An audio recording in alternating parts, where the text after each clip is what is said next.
He put a gun on the table between us, slid it across the marble so slowly, so deliberately, that the scrape of metal against stone felt like a countdown. And then he looked at me with those black, bottomless eyes and said very quietly, "Pick it up." I didn't. And that single moment of defiance, was the beginning of absolutely everything. Let me take you back to the night it started. Not the night I met him, not the night everything shattered. The night I found the number that didn't belong. I was 28 years old, alone in my office at 11:30 on a Tuesday, eating cold pad thai out of a plastic container, and staring at a spreadsheet that made absolutely no sense. That was my life. That was who I was. My name is Serena Cross. And before him, before all of this, I was a forensic accountant. Which, I know, doesn't sound like the beginning of a thriller. It sounds like the beginning of a nap. But here's what people don't understand about forensic accounting. The money always talks. Every lie, every crime, every hidden secret. It leaves a fingerprint in the numbers. And I was very, very good at reading those fingerprints. I'd been hired by a mid-sized investment firm called Harlow and Associates to audit their third-quarter portfolio filings. Routine work, the kind of thing I did every other week. But somewhere around midnight, I found it.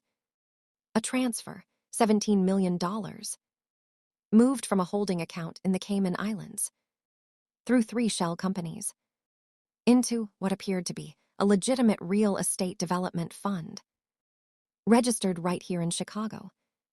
$17 million. Moved in 4 hours, in increments small enough to avoid automated flags, but not small enough to hide from me. I sat back in my chair. I chewed my pad thai. I stared at that number for a very long time. The shell companies had names that meant nothing.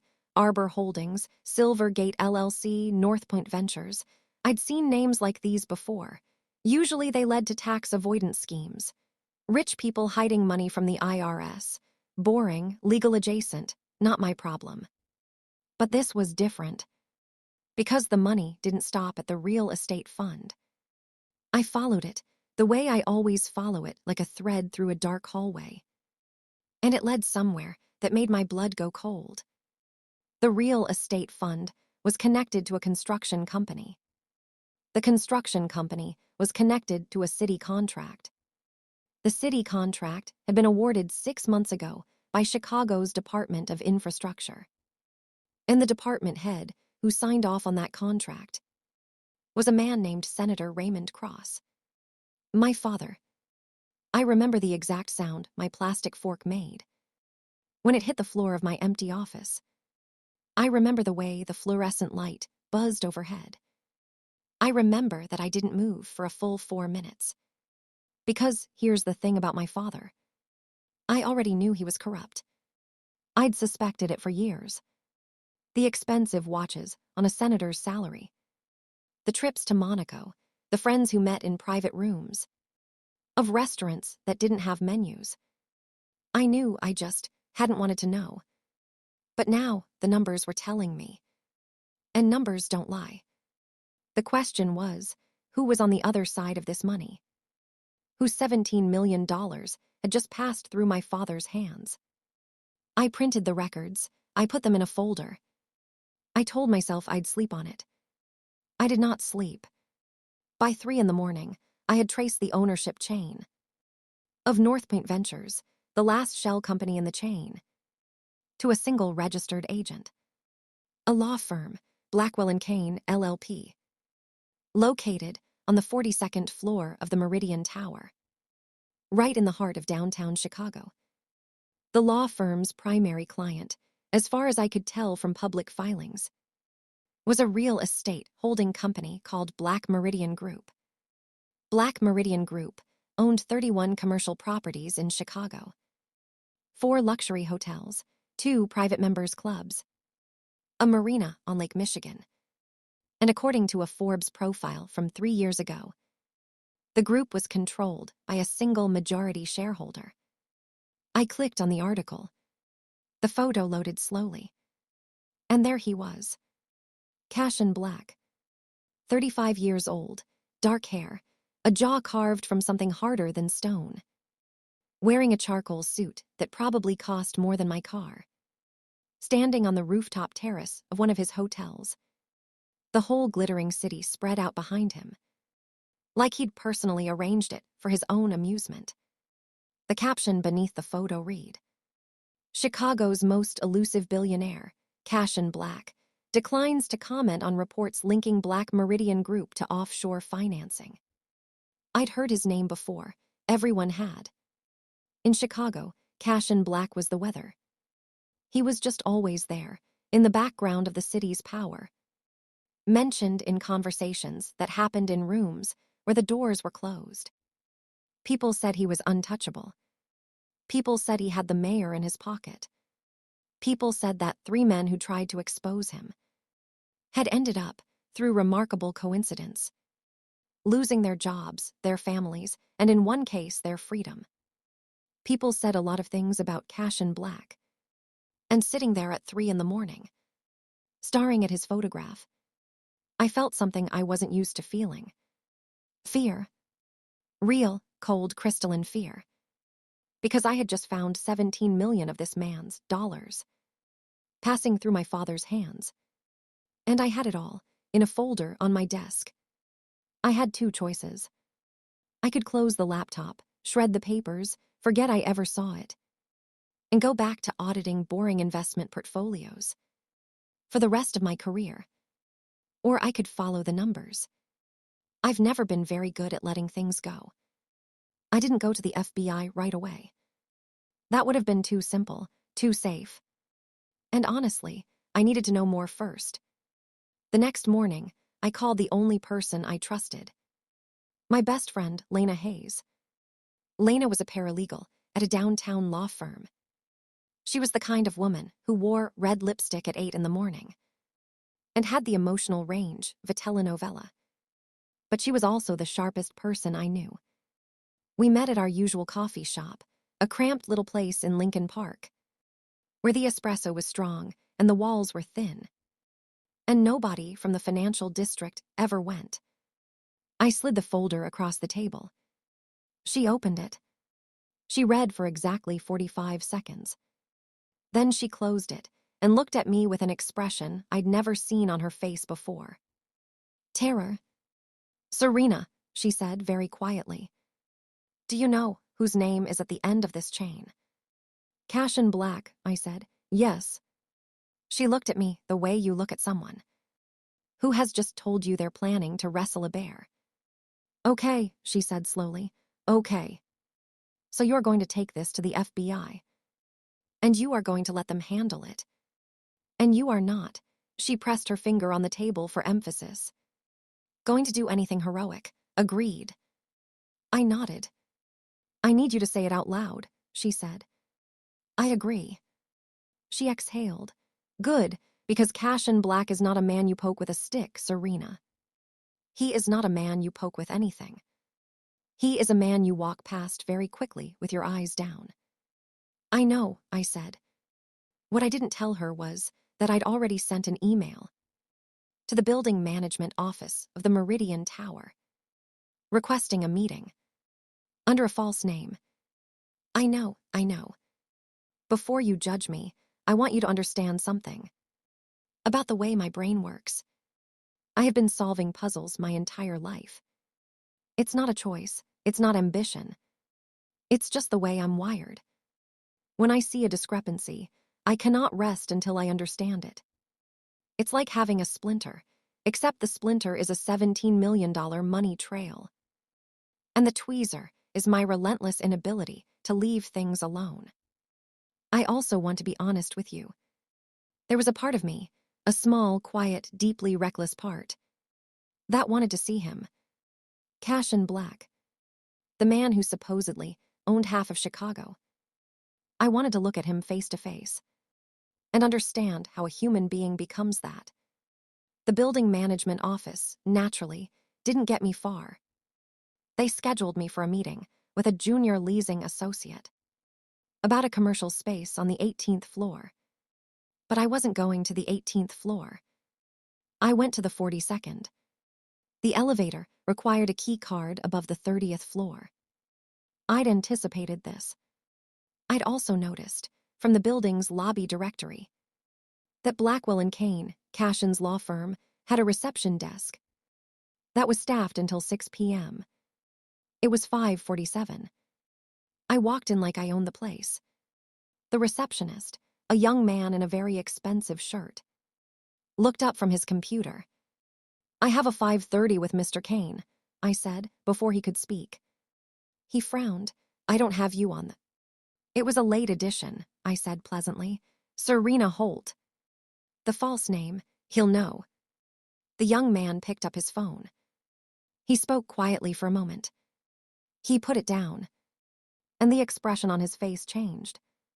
Very subtly, like a small light going off behind his eyes. "Mr. Kane isn't available," he said carefully, "but someone will be right with you." That sentence, "someone will be right with you," was the first warning sign I should have heeded. I sat down in one of the leather chairs in the waiting area. I looked at the view, the whole city, spread below the glass windows like a living map. And I felt, for just a moment, the full weight of what I was doing. Then the door opened, and the man who walked through it was not a lawyer. He was tall. He had the kind of stillness that belongs to people who have learned that movement is a decision, not a habit. He wore a dark suit, no tie. And he looked at me with the flat, assessing gaze of someone who has spent his life evaluating threats. "Ms. Holt," he said. It wasn't a greeting. It was a question mark wearing a name. "That's me," I said. "Mr. Black will see you now." My heart did something it had no business doing. The office on the 42nd floor was not what I expected. I expected glass and steel and the theatrical display of power that insecure men used to remind everyone who's in charge. What I found was something quieter. Darker wood, books, actual books, not decorative ones, lining an entire wall floor to ceiling. A single painting on the opposite wall, abstract, violent reds and blacks. The kind of thing that suggests the owner has a complicated inner life. A desk, clean, almost bare. And behind it, him. Cassian Black. In person, the photograph hadn't done him justice. Or maybe it had done him too much justice in the wrong direction. Because in the photograph, he looked handsome and remote, like a sculpture. In person, he was something else entirely. He was watching me. Not the way men usually watched me, assessing my appearance, deciding what category to put me in. He was watching me the way you watch something you don't yet understand. He didn't stand when I entered. He didn't offer his hand. He just looked at me with those dark eyes, the color of deep water, the kind you can't see the bottom of, and waited. I sat down across from him, without being invited to. The ghost of something crossed his face, so fast I almost missed it. Almost, surprise, good. "Serena Cross," he said. "Not Serena Holt, my real name." He knew who I was. "You know," I said, keeping my voice completely level. "Most people, when they find out someone's been looking into them, they send a lawyer. Or at minimum, a strongly worded letter." "Most people," he said, "aren't me." His voice was low, the kind of low that you feel in your chest, rather than just hear with your ears. "No," I said, "they're not." A pause. He folded his hands on the desk. "You came here," he said, "to what end exactly?" "To confront me, to impress me, to see if I'm as dangerous as the rumors suggest." "I came here," I said, "because I found something that doesn't belong to you. And I want to understand what it is before I decide what to do with it." Another pause, longer this time. He tilted his head, just a fraction, and in that movement I saw it. The careful, precise machinery of a mind calculating distances. He reached into his desk drawer. He placed a gun on the table between us. Slid it across the marble very, very slowly. "Pick it up," he said. And I looked at the gun. And I looked at him. And I said, no. The silence that followed lasted perhaps 6 seconds, but it felt like a geological age. Nobody, I would later learn, had ever refused Cassian Black anything. In that room, not directly, not calmly, not while maintaining eye contact. He looked at me like I was a math problem he couldn't solve. You understand what that gun represents, he said. It wasn't quite a question. It represents a choice you're offering me, I said. Either I pick it up, which means I'm willing to operate in your world, which gives you leverage over me, or I don't pick it up, and you do something with it yourself. He stared at me. But here's what you haven't considered, I continued.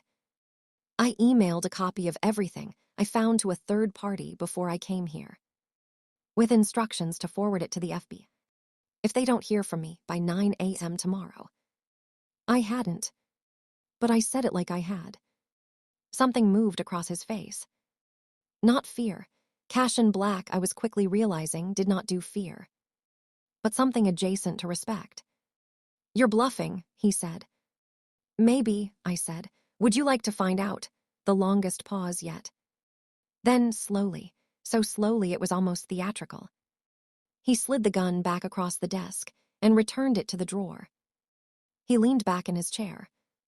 He studied me with an expression I could not categorize.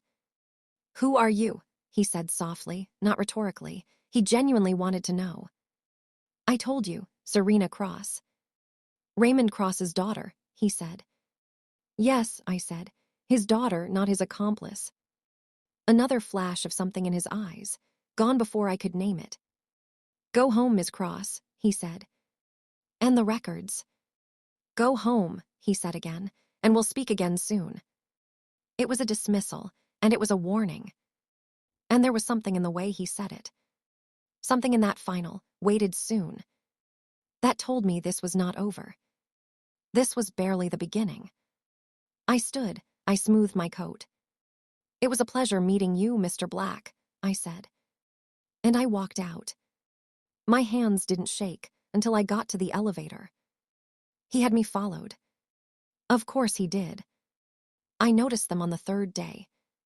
A black SUV that appeared outside my apartment building every morning and disappeared every night. They were good, but I was better. Because I wasn't looking for people, I was looking for patterns.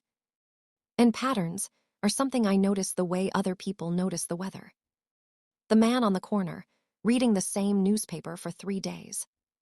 The woman at the coffee counter, who always arrived just after me. And always left just after me. The delivery van parked across from my office. That received no deliveries. He had me watched. And the strange thing was, I wasn't afraid. I was angry, furiously, quietly angry. Because this was exactly the kind of thing powerful men did. They turned surveillance into intimacy. They watched you without permission and called it protection. I was also, underneath the anger, and I'm embarrassed to admit this, intrigued, because it meant I was on his mind. And something about that felt like standing at the edge of a very high cliff. Terrifying, exhilarating, profoundly inadvisable. On the 5th day after our meeting, I received a package at my office. No return address. Inside was a phone, a burner. Already set up, one contact saved. The contact name was simply B. I stared at that phone for 20 minutes. Then I did the only reasonable thing I could do in this situation. I called Lena. He sent me a phone, I said when she picked up. Silence. Lena. I'm in my feelings, she said. Give me a moment. Lena. He sent you a phone, Serena. Her voice went up 3 registers. Like in a movie, like in an actual film. What are you going to, you're not going to use it, are you? I looked at the phone. I'm thinking about it, I said. She made a sound that I can only describe as the verbal equivalent of watching someone walk into traffic. Serena Cross, she said. You are going to get yourself killed. Or, I said, I'm going to get answers. Those two things are not mutually exclusive. She had a point. But that night, sitting in my apartment, the city lights blurring in the rain against my window, I picked up the burner phone. I opened the messages. There was already one waiting. From B. It said, "You haven't gone to the FBI." I typed back, "I'm still deciding." 3 minutes passed. Then, why? I thought about that for a long time. Because the honest answer was complicated. Because the FBI investigation would destroy my father. Because I wasn't sure yet what my father deserved. Because some part of me wanted to understand the full picture first. Who was implicated, how deep it went, who else would fall. And because, God help me, I was curious about him. About Cassian Black. About the man behind the myth. I typed, "Because I don't have the complete picture yet." His response came in under 30 seconds. "Then let me give it to you." We met 3 more times before anything changed between us. The first time was at a restaurant, one of his, as it turned out. Though I didn't realize until I was seated and noticed. The way the staff moved around him, like water around a stone. He was already there when I arrived. Sitting at a corner table with his back to the wall. The habit of a man who has learned to always see the room. He ordered for both of us, without asking what I wanted. I pointed this out. "You eat alone," he said, "so you order the same 3 things." On a rotating cycle, I checked. I blinked. "You checked what I eat." "I check everything," he said simply. "That's not something you're supposed to admit to," I said. "Why not? It's the truth." This was something I would come to understand about Cassian Black. He never performed. Most powerful men, most men, period. Spend enormous energy managing your perception of them. They angle themselves toward the light they want you to see. Cassian didn't bother. He was exactly what he was at all times. A man of absolute control, absolute certainty, absolute darkness. He laid it out for me that night, over dinner I hadn't ordered. The real structure of his operation. Not the criminal details, he wasn't stupid. But the shape of it, the architecture. Black Meridian was the legitimate face. Real estate, hospitality, construction, all real, all profitable. But underneath, it ran a parallel economy. Protection contracts, loan enforcement. A network of influence that stretched from the docks on the south side to the governor's office in Springfield. "And my father," I said. He looked at me across the table. "Your father," he said carefully, "has been useful to certain infrastructure projects. That required city approval." "He took your money," I said. "He accepted a financial arrangement." "That's laundering, Mr. Black." "Many things have multiple names," he said. I wanted to be furious. I was furious. But I also found myself, against every rational instinct, fascinated by the way he spoke. With total precision, total economy. No word wasted, no emotion leaked. He was like a bank vault that had learned to make conversation. "Why are you telling me this?" I asked. He picked up his wine glass. "Because," he said, "you're going to find it anyway. And I would rather you find it from me than from something that leads you somewhere dangerous." I studied him. "That sounds almost like protection," I said. He set his glass down. "It is," he said, and he looked at me with absolute directness. "Whether you want it or not." I went home that night and had what I can only describe as a full argument with myself. The logical part of my brain, the part that lived in spreadsheets and understood cause and effect, was screaming very clearly, "This man is dangerous. This man runs an illegal empire. This man had surveillance on your apartment. He knows what you order for lunch. You should be terrified, not intrigued." The other part of me, the part I don't advertise, was thinking about the way he'd looked at me when I refused to pick up the gun. like I was the first thing in a very long time. That had surprised him, like he hadn't known what to do with me. And that felt dangerous in an entirely different way. The second meeting was unplanned. Or rather, it was planned by him and made to look unplanned. I was at the Art Institute on a Saturday afternoon, standing in front of a massive Rothko. Those enormous fields of color that feel like emotions given dimension. When I heard him, "You've been standing here for 11 minutes. I turned, he was beside me. Also in casual clothes, dark sweater, dark trousers. Which somehow made him look more dangerous than the suit had. Because it was harder to categorize. 11 minutes, I repeated. You were timing me. I arrived 7 minutes ago, he said. You were already here. I turned back to the painting. What do you see? He said, and it wasn't small talk. He asked it the way he asked everything, like the answer genuinely mattered. I see someone trying to hold grief in a container that's too small for it. I said. A pause. And what do you see? I asked him. He looked at the painting for a long moment. A warning, he said quietly. All that color and no way out. I turned to look at him. And for just a fraction of a second, the length of a heartbeat, the mask slipped. And underneath it I saw something I hadn't expected. Not the cold, calculated crime lord. Something older, something tired. Something that had been carrying weight for so long. It had forgotten what it was like to put it down. Then it was gone. And he was Cassian Black again, composed, impenetrable. Walk with me, he said. I did. We walked through the museum for almost 2 hours. We argued about Caravaggio. We agreed about Hopper. He knew more about art than any man with his particular lifestyle had any right to. At the end of it, standing at the top of the steps in the cold November air, he turned to me and said, You're going to make this very difficult for me. Make what difficult? I said. He looked at me for a moment that stretched. Keeping you safe, he said, from this. From you mean. He didn't deny it. Partly, he said. And then he walked away down the steps without looking back.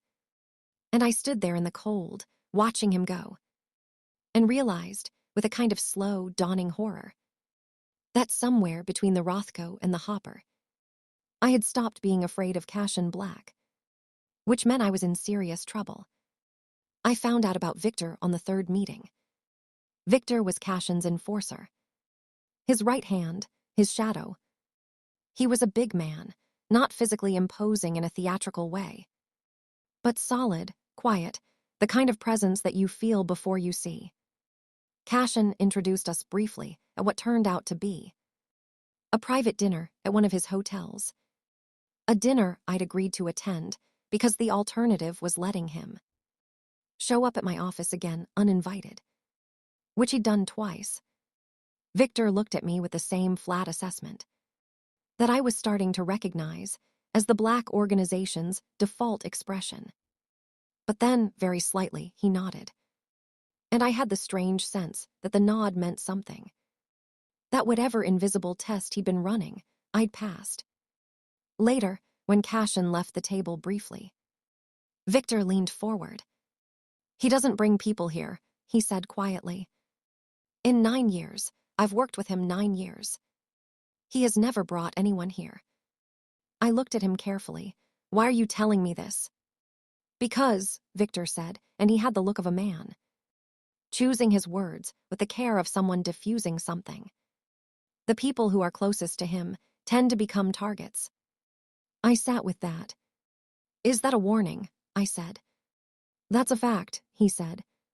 Cassian came back. Victor's face closed like a book. And the dinner continued. But the words stayed with me.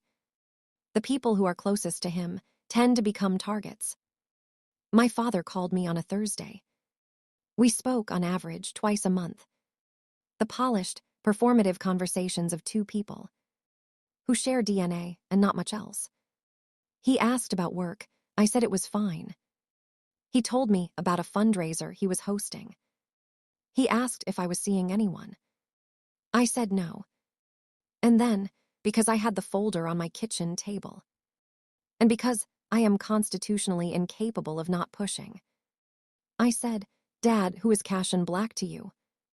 The pause that followed was exactly 2 seconds long, which, in a conversation with a politician, is an eternity.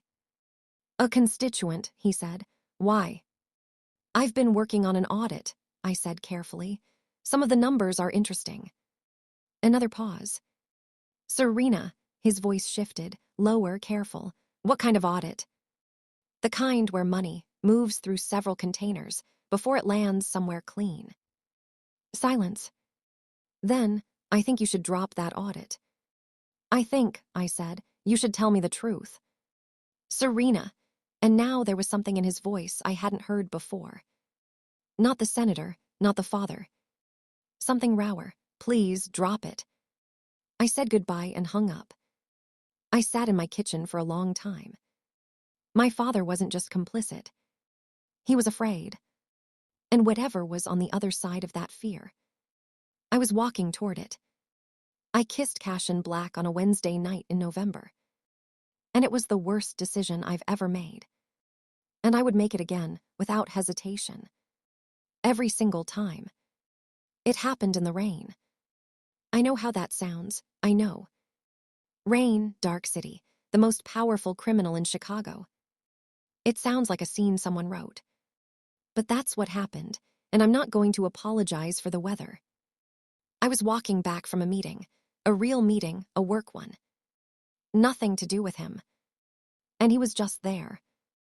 On the corner outside my office building. In the rain. No umbrella.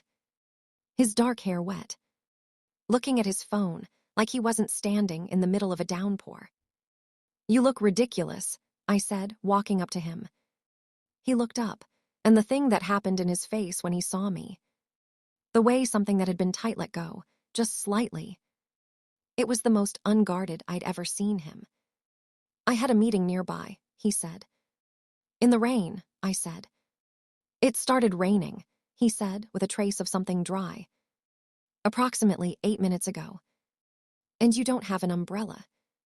I wasn't anticipating precipitation. I stared at him. This man, this cold, controlled, terrifying man. Standing in the rain because he hadn't checked the weather. It was the most human thing I'd ever seen him do. I laughed.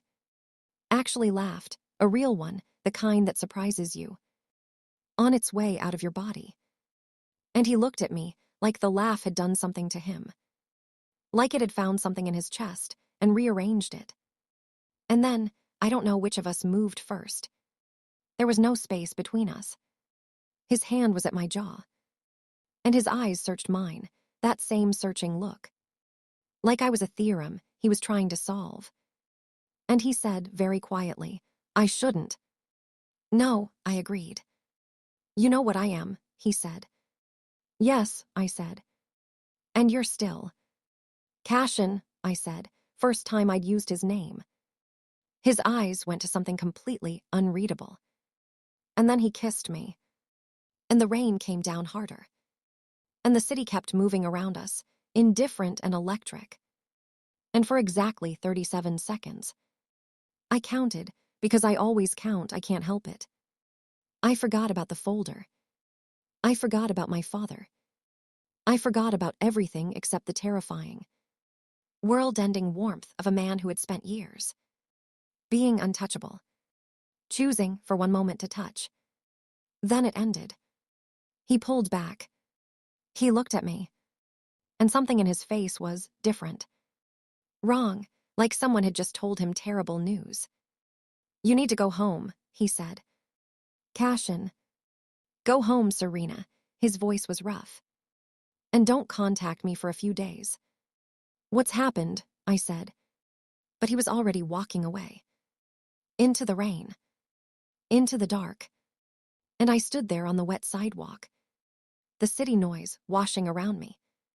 And knew, with absolute certainty, that something had shifted.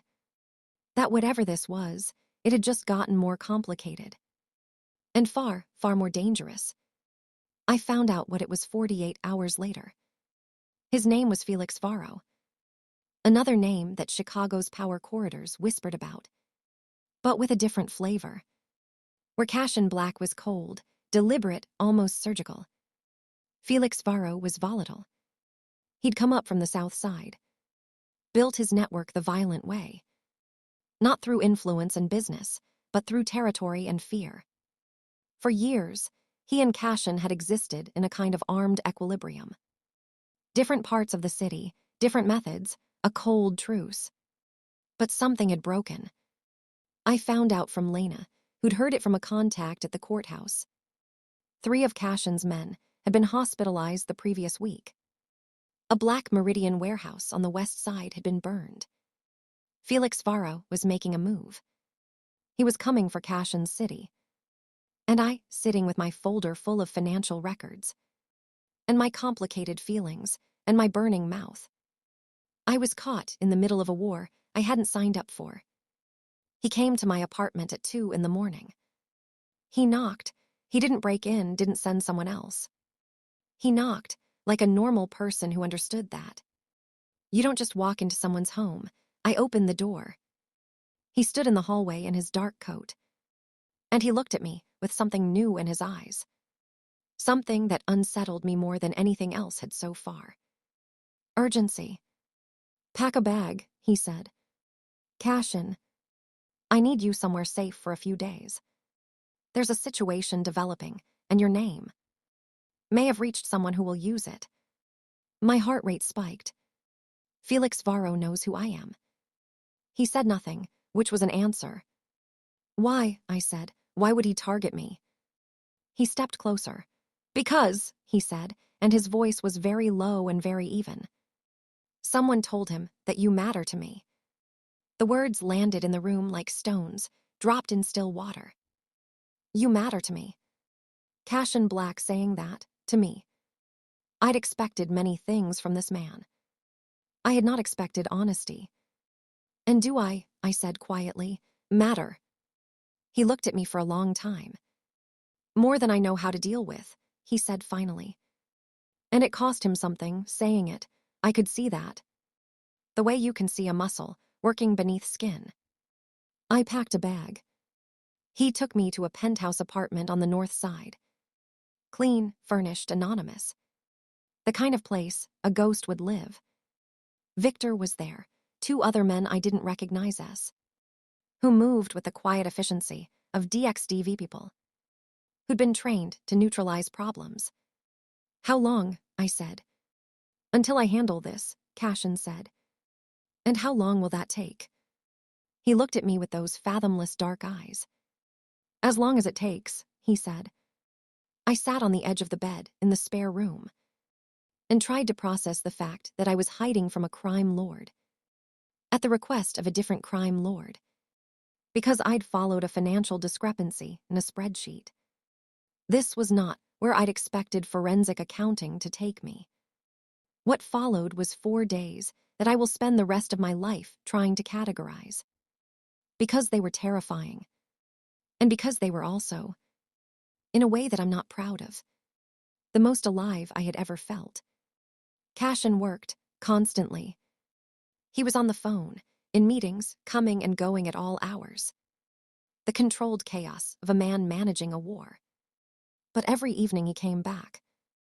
And every evening we sat across from each other. At the kitchen table, in that ghost apartment. And he talked to me. Not about the war, not about the business. About everything else. He told me about growing up in a part of Chicago where the rules of the legal world didn't apply, where the only authority was whoever was willing to be most ruthless. He told me about his father, a small-time operator, nothing like what Cassian became, who'd been killed when Cassian was 19. He told me, very carefully and with significant omissions, about the choices he'd made in the years that followed. The empire he'd built. Not for the money, he was almost contemptuous of the money. But for control. The desperate, consuming need to be the one deciding what happened. to never again be the person that things happened to. I listened. I didn't offer absolution. I didn't condemn. I just listened.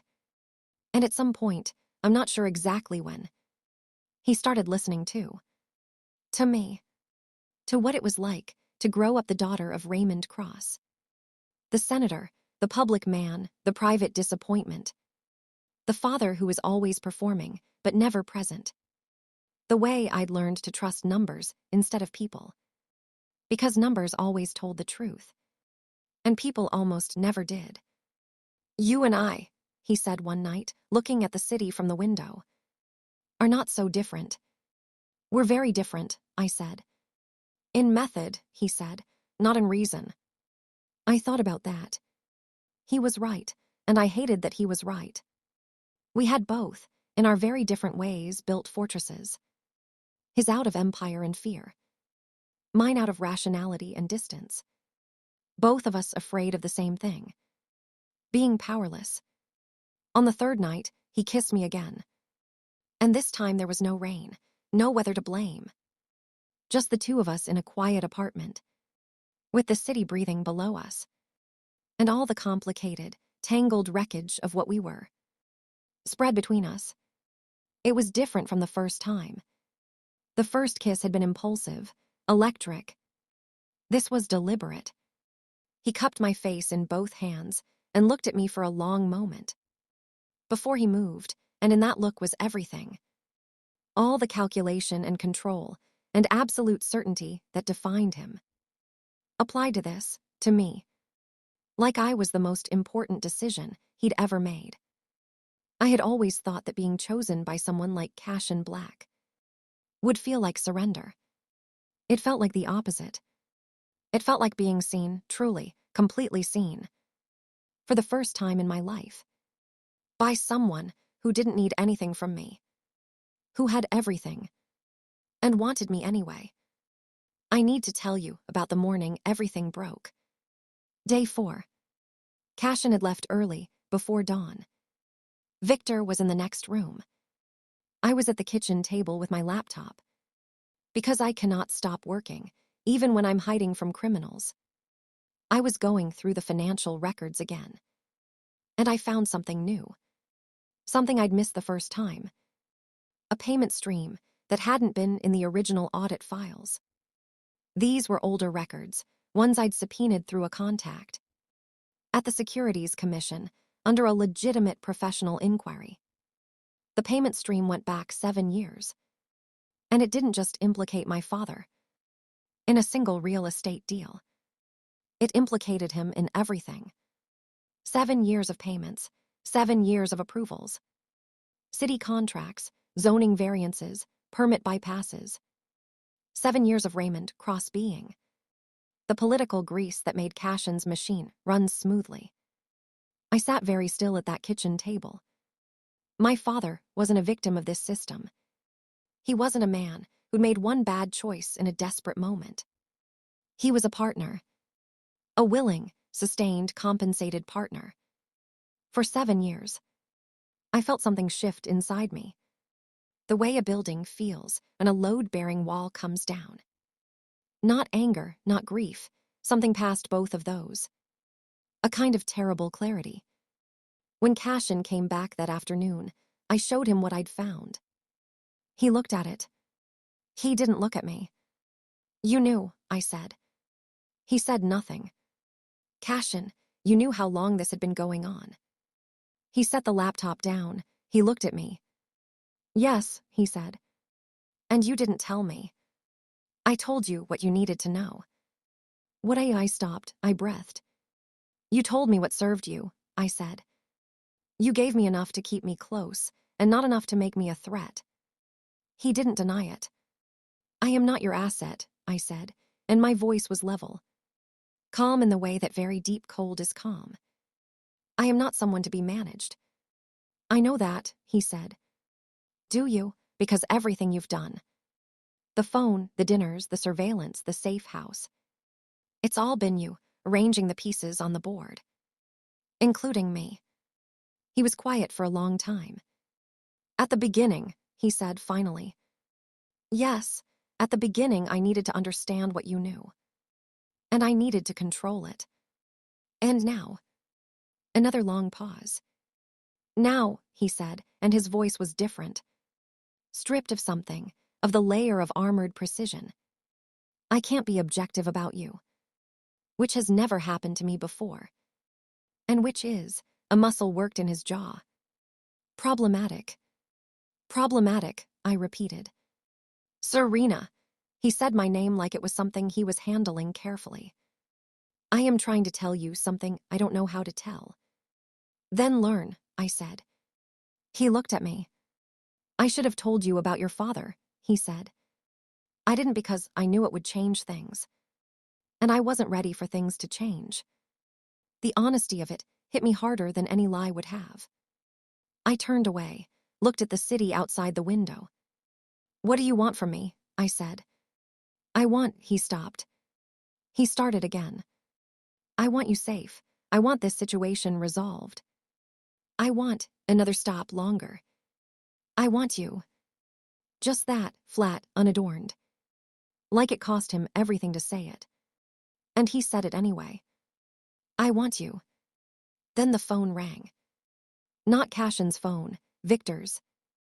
Victor appeared in the doorway.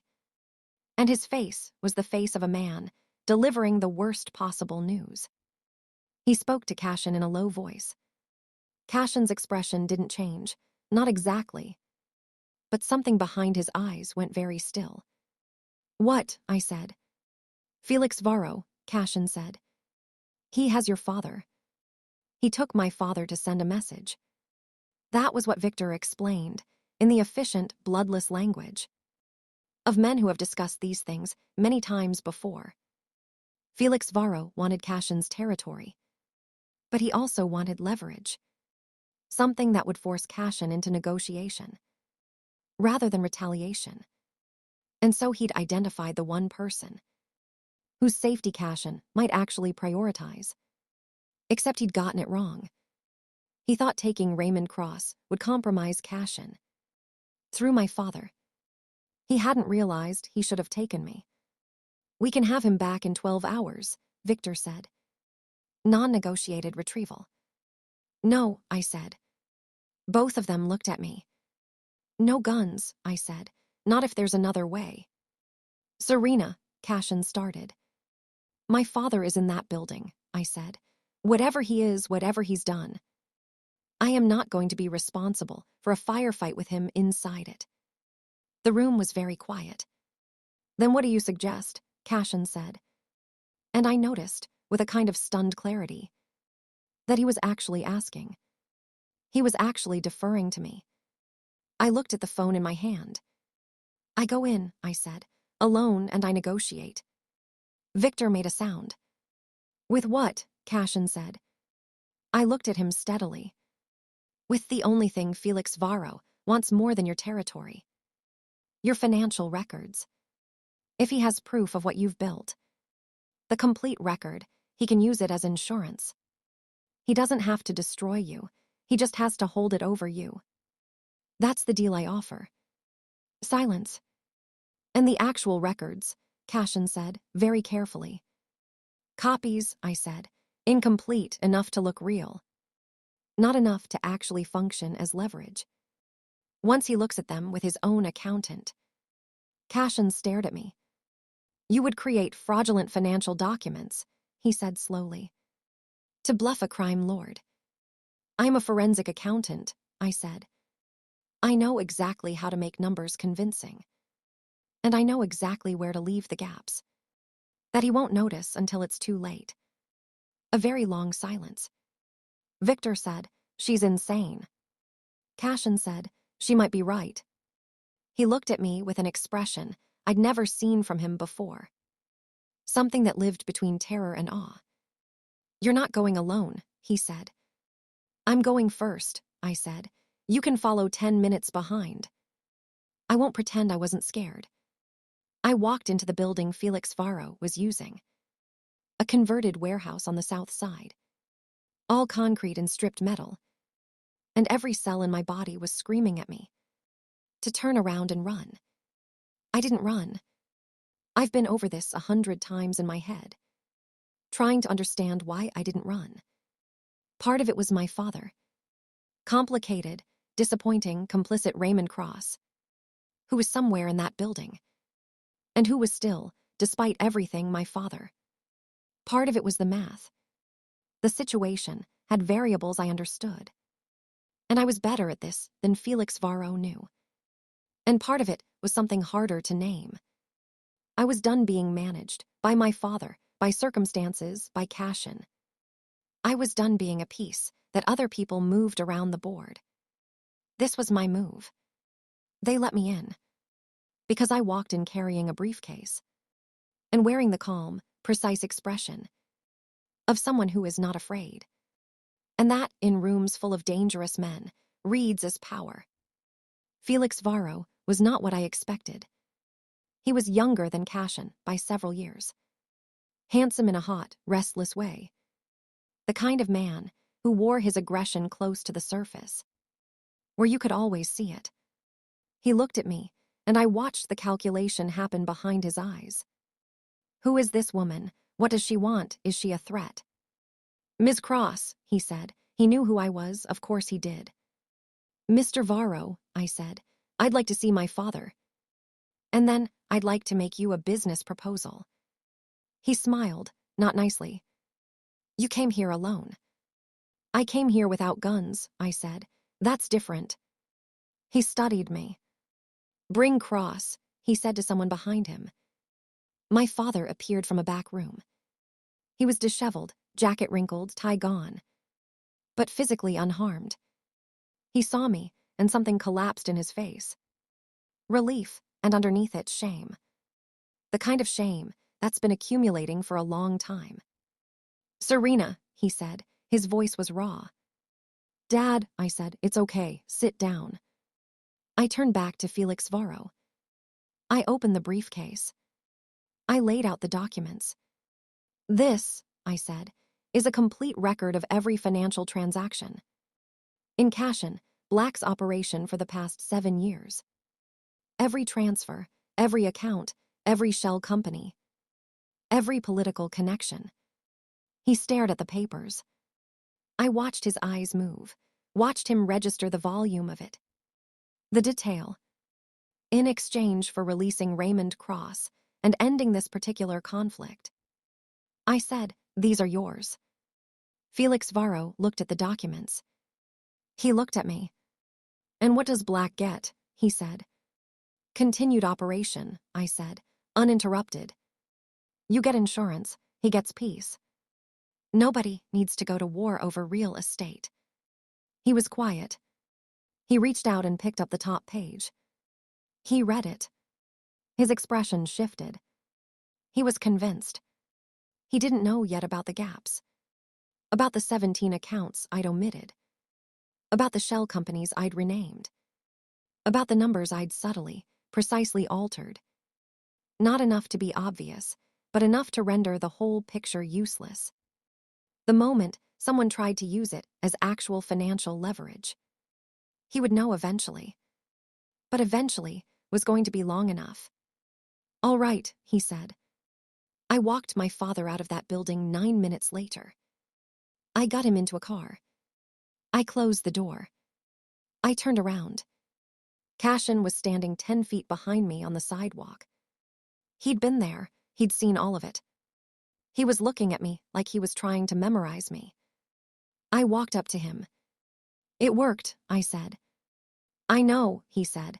His voice was strange, thick with something. The documents will fall apart under scrutiny within 2 weeks. I said, by then we'll need a different solution. I know, he said again. Cassian. He looked at me. Say something else, I said. He reached out. He took my hand. Just that, just my hand in his. Like a man reaching for something he'd thought was permanently out of reach. I have to ask you something, he said quietly. Ask. The records you have, the real ones, the complete ones. What are you going to do with them? I had known this moment was coming. I'd known it since the night I'd found the 17th account. The one that went all the way back 7 years. The one with my father's name on every document. I had 2 choices. I could hand the records to the FBI, and my father would go to prison, and Cassian's empire would be exposed. And all of this, the war, the danger, the complicated, terrible, wonderful thing between us, would end in courtrooms and consequences. Or I could make them disappear and live with what that meant. I stood on the sidewalk in the cold Chicago air. My father's car pulling away behind me. The city enormous and indifferent all around us. And I thought about numbers. About the way they always tell the truth. About the way I had built my whole life on the belief that truth matters. That evidence matters. That the trail of money is the trail of justice. And following it is the right thing. Even when it's hard. Even when it's devastating. Even when the man looking at you with that expression, like you're the only fixed point in a world that's always moving, is standing right in front of you. I looked at Cassian. I'm going to go to the FBI, I said. The words fell into the space between us like stones. I watched his face. He didn't flinch. He didn't argue. He looked at me for a long moment. Steady, direct, the way he always looked at me. And he nodded. One small nod. Your father, he said. Will face what he faces, I said, and it cost me. God, it cost me. But I said it, and I meant it. Cassian looked at the ground, then at me. And me, he said. I could have lied. I could have said, the records I have only go so far. They implicate my father, the shell companies, the contracts. Not necessarily the man behind them. I could have protected him. The records show financial arrangements, I said carefully. They show the shell companies. They show the contract approvals. They don't necessarily show the architecture above all of that. He understood what I was saying. He understood exactly what I was giving him and what I was taking away. Serena, his hand tightened on mine. It's not a gift, I said quietly. It's just what the numbers actually show. And what they don't. He was silent for a long time. Then, you know I can't be what you need. I know, I said. My world.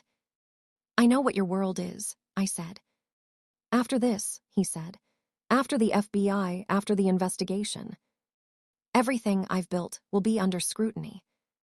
I'll have to adapt, dismantle parts of it. Is that a bad thing? I said. He looked at the city. That city, his city. Every building, with a piece of his money in it. Every street that had, at some point, belonged to his network. His empire, his fortress, his cage. No, he said finally, maybe not. I'll tell you what happened after. My father was arrested 3 months later. The investigation took most of those 3 months to build properly. I cooperated with the FBI fully, spending endless hours in conference rooms, walking agents through the financial architecture. It was the hardest thing I've ever done. Raymond Cross pled guilty to 1 count of public corruption and 2 counts of money laundering. He received a 5-year sentence. We spoke the night before his sentencing. He told me he understood why I'd done it. He told me he was sorry. He told me it wasn't my fault, that none of it was my fault. I don't know if I believe him. I don't know if it matters.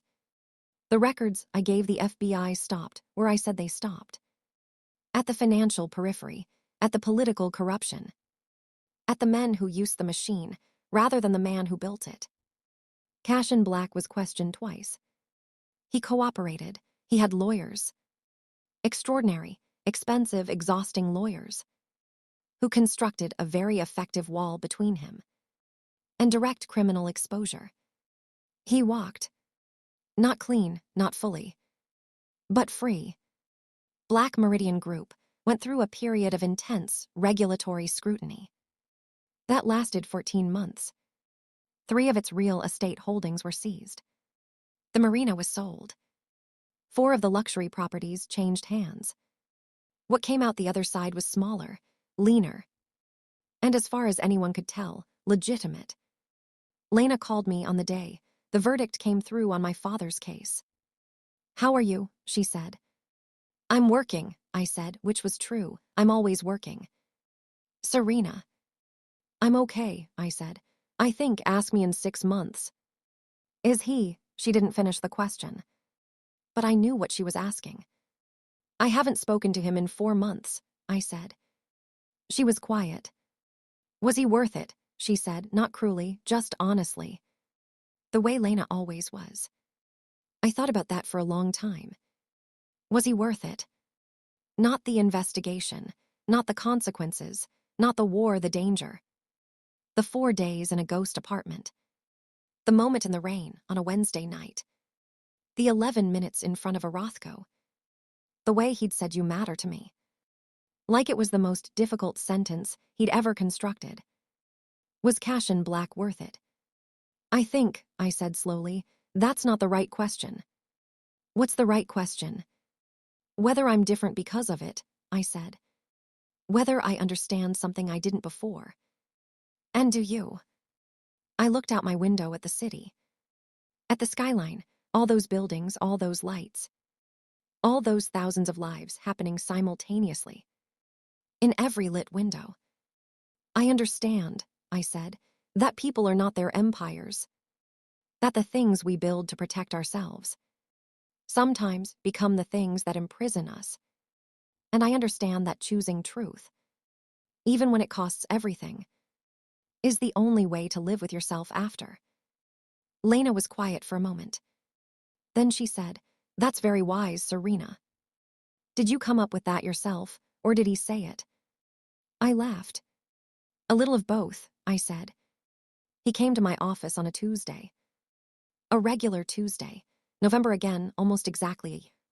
From the night I'd first walked into his law firm. The kind of day that smells like rain about to happen. He knocked. He didn't break in. He always knocked. He looked different. Not diminished. Nothing about Cassian Black could be diminished. But lighter somehow. Like something that had been pulling at him had let go. He wore a dark coat. No security. No Victor. Victor was on indefinite leave. While a labor relations dispute at one of the restructured properties sorted itself out. Which was, I understood, not unconnected to a conversation Cassian and I had had. In that ghost apartment about the human cost of empire. "You look terrible," I said. "I haven't been sleeping," he said. "Why not?" He looked at me. "You know why not," he said. I did. I gestured to the chair across from my desk. He sat. We looked at each other. A year of complicated history. A year of consequences and distance. And the wreckage of everything that had happened. Spread between us like a language we'd been learning to read. "I'm building something different," he said. "Slower, smaller. There are parts of my previous operation that won't survive. The regulatory environment, which is accurate, they shouldn't survive." "And," I said, "and I'm trying to understand," he said carefully, "what I want when the empire isn't the definition." I leaned forward slightly. "What do you want?" He looked at me for a very long time. "I want to know," he said quietly, "if you'd like to have dinner. Not at one of my restaurants. Somewhere ordinary, where you order for yourself." Something warm moved through me. "That's a very modest request," I said. "I'm trying something new," he said, very dryly. "Modesty. Being human," he said. I looked at him. At those dark eyes that had terrified me and fascinated me. And made me do things I'd never imagined doing. That had looked at me, truly looked, in the full and complicated way. That no one had ever looked at me. And seen exactly who I was. And chosen me anyway. "Somewhere ordinary," I said, "where I order for myself." "Yes," he said. "With no surveillance," I said. "I'm working on it," he said. "Cassian." "Give me some time," he said. Old habits. I laughed. He watched me laugh with that expression. The one that looked like someone letting go of something they'd been holding for a very long time. Dinner, I said. Thursday. He nodded. He stood. He paused at the door. Serena, he said. Yes. The gun, he said. That first night. The fact that you didn't pick it up. Yes, I said. That was the moment, he said quietly. Everything before that was just me running the world. And then you sat down across from me and refused to play by any of my rules. And everything after that was different.